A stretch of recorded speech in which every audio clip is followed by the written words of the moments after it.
Hi, my name is Grace Al-Yatim, and I'm a Palestinian Christian, live here in Brooklyn, in Dyker Heights. I have 4 children. My kids all know their phone numbers and their addresses and all of that. And so they can be alone. My 12-year-old does go to the library by himself, and he's done that. My 7-year-old has never. She's never done anything by herself, not even across the street, even though she wants to. She wants to do everything by herself, you know, but she doesn't. And so it gave us an opportunity to speak to them. My son said, I know where I can kick him. I know where I told him yell and scream, bloody murder if somebody doesn't feel right or go near you and things just don't feel right. And I teach them to go with their instinct. My name is Heidi Hoover, and I have 2 daughters, a 10-year-old and a 6-year-old.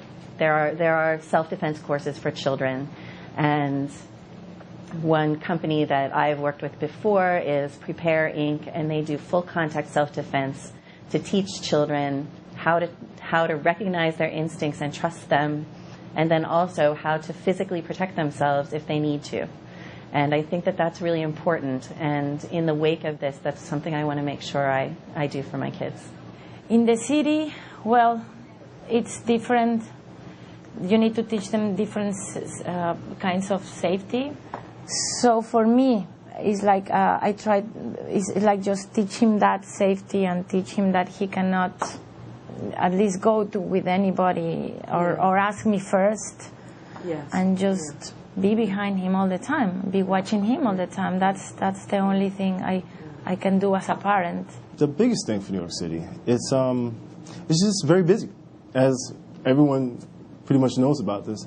And that busyness could, pull anybody in. It's almost kind of hypnotic, you know. You just see the crowd whizzing by you, and you see the smallest little thing, and for a child, it just pulls them in.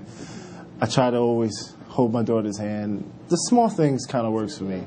I think what was important is for parents to reinforce to their children that they're safe, that they're being taken care of by their parents, that they're protected. I think that's most important. I think it's very important that parents not allow their own panic and anxiety to spill over to their children. I think what happens when something like this hits the news, and especially a story like this one was, just so horrendously gruesome in its reality, and we adults, we respond to that with such horror and such fear. So I think we have to be careful not to convey that to children, because it's not the horror of it isn't the point. The point is that children have to be safe.